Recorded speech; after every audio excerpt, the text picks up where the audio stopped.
Hi everyone. Welcome to our tutorial series on the basics of web development.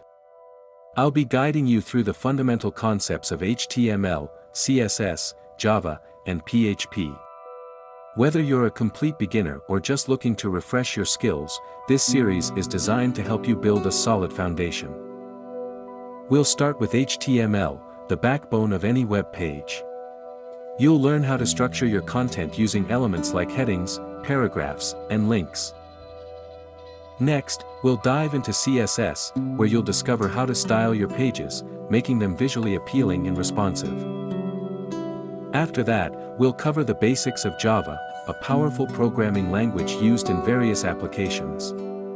You'll see how it integrates with your web projects.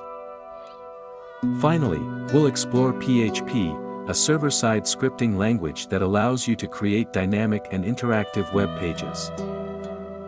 So, if you're interested in learning these essential web development skills, hit the subscribe button and join me on this exciting journey.